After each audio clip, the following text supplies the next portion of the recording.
He who takes advice about his savings from one who is inexperienced in such matters shall pay with his savings to provide the falsity of their opinions. Saying this, he went away. And it was as he had said, for the Phoenicians are scoundrels, and so too as mere worthless bits of glass that look like gems. But as Algamesh had bid me, I again saved each 10th copper, for I know I had formed the habit, and it was no longer difficult. Again, 12 months later, Algamesh came to the room of the scribes and addressed me. What progress have you made since I last saw you? I have paid myself faithfully, I replied. In my savings I have entrusted to Agur, the shield maker, to buy bronze, and each 4th month he does pay me the rental. That's good. And what do you do with the rental? I do have a great feast with honey and fine wine and spiced cakes. Also, I have bought me a scarlet tunic, and some day I shall buy me a young ass upon which to ride. To which Algamesh laughed, You do eat the children of your savings. Then how do you expect them to work for you? And how can they have children that will also work for you? First get thee an army of golden slaves, and then many a rich banquet may you enjoy without regret. So saying, he again went away. Nor did I again see him for 2 years, when he once returned, and his face was full of deep lines, and his eyes drooped, for he was becoming very, very old man. And he said to me, Arcad, hast thou yet achieved the wealth thou dreamed of? And I answered, Not yet all that I desire, but some I have, and it earns more, and its earnings earn even more. And do you still take the advice of brickmakers about brickmaking? They give good advice, I retorted. Arcad, he continued, you have learned your lesson well. You first learned to live upon less than you could earn. Next, you earned to seek advice from those who were competent, though through their own experiences to give it. And lastly, you have learned to make gold work for you. You have taught yourself how to acquire money, how to keep it, and how to use it. Therefore, you are competent for a reasonable position. I am becoming an old man. My son thinks only of spending and give no thought. My sons think only of spending and give no thought to earning. My interests are great, and I fear too much for me to look after. If you will go to Nippur and look after my lands there, I shall make you my partner, and you shall share in my estate. So I went to Nippur and took charge of his holdings, which were large. And because I was full of ambition, and because I had mastered the 3 laws successfully handling wealth, I was enabled to increase greatly the value of his properties. So I prospered much, and went to when the spirit of Algamesh departed for the sphere of darkness, I did share in his estate, as he had arranged under law.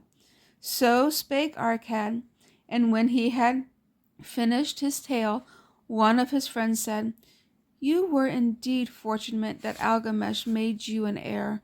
Fortunate only in that I had desired to prosper before I met him. 4 years did I not prove my definiteness of purpose by keeping 1/10 of all I earned. Would you call a fisherman lucky for years so studied? Would you call a fisherman lucky who for years so studied the habits of the fish with which he changing wind he could cast his net about them? Opportunity is a haughty goddess who wastes no time with those who are unprepared. You had strong willpower to keep on after you lost your first year savings. You are unusual in that way, spoke up another. Willpower, retorted Arcad. What nonsense! Do you think willpower gave a man the strength to lift a burden the camel cannot carry, or to draw a load the oxen cannot the oxen cannot budge? Willpower is but the unflinching purpose to carry a task you set for yourself to fulfillment. If I set for myself a task, be it ever so trifling, I shall see it through. How else shall I have confidence in myself to do important things? Should I say to myself for 100 days, as I walk across the bridge into the city, I will pick from the road a pebble and cast it into the stream? I would do it. If on the seventh day I passed by without remembering, I would not say to myself, tomorrow I will cast 2 pebbles, which will do as well. Instead, I would retrace my steps and cast the pebbles. Nor on the 20th day would I say to myself, Arcad, this is useless. What does it avail you to cast a pebble every day? Throw in a handful and be done with it. No, I would not say that, nor do it. When I set a task for myself, I complete it. Therefore, I am careful not to start difficult and impracticable tasks because I love leisure. That reminds me of you, Andrew. You doing one of these every day and being consistent in the in the treasure hunt. One every day, being consistent. And then retracing your steps when you don't do it. Here, Paul's going to read the rest of chapter 2. And then another friend spoke up and said, if what you tell is true, and it does seem, as you have said, reasonable, then being so simple, if all men did it, there would not be enough wealth to go around. Wealth grows wherever men exert energy, Arcad replied. If a rich man builds him a new palace, is the gold he pays out gone? No, the brickmaker has part of it, and the laborer has part of it, and the artist has part of it, and everyone who labors upon the house has part of it. Yet when the palace is completed, is it not worth all it cost? And is the ground upon which it stands not worth more because it is there? And is the ground that adjoins it not worth more because it is there? Wealth grows in magic ways. No man can prophesy the limit of it. Have not the Phoenicians built great cities on barren coasts with the wealth that comes from their ships of commerce on the seas? What then do you advise us to do that we also may become rich? Asked still another of his friends. The years have passed and we are no longer young men, and we have nothing to put by. I advise that you take the wisdom of Alchemish and say to yourselves, a part of all I earn is mine to keep.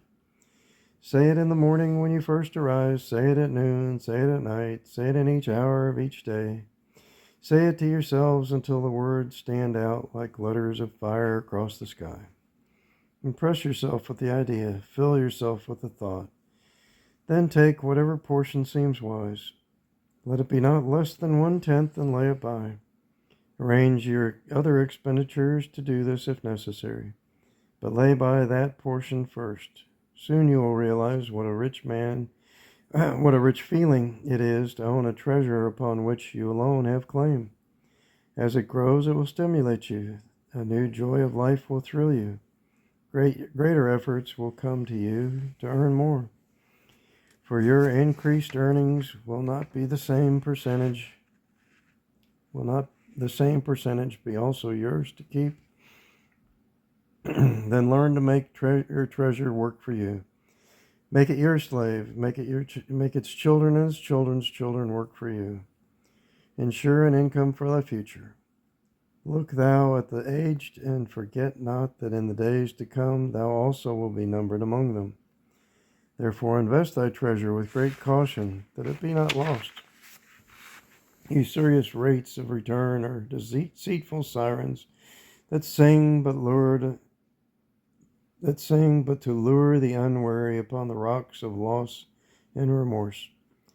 Provide also that thy family may not want should the gods call thee to their realms. For such protection it is always possible to make provision with small payments at regular intervals. Therefore, the provident man delays not in expectation of a large sum becoming available for such a wise purpose. Counsel with wise men, seek the advice of men whose daily work is handling money. Let them save you from such an error as I myself made in entrusting my money to the judgment of Asmur, the brickmaker.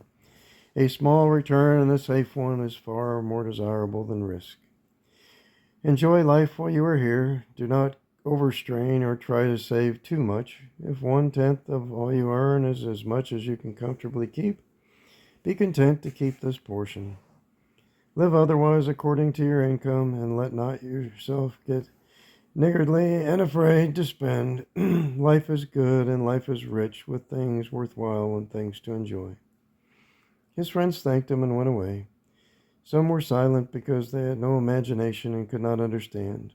Some were sarcastic because they thought no one so rich should divide with old friends not so fortunate. But some had in their eyes a new light. They realized that Algamesh had come back each time to the room of the scribes because he was watching a man work his way out of darkness into light. When that man had found the light, a place awaited him. No one could fill that place until he had for himself worked out his own understanding, until he was ready for opportunity.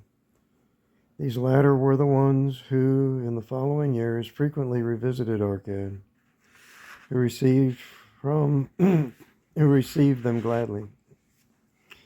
He counseled with them and gave them freely of his wisdom, as men of broad experience are always glad to do. And he assisted them in so investing their savings that it would bring in a good interest with safety and would neither be lost nor entangled in investments that paid no dividends. The turning point in these men's lives came upon the day when they realized the truth that had come from Algamesh to Arcad and from Arcad to them. A part of all you earn is yours to keep.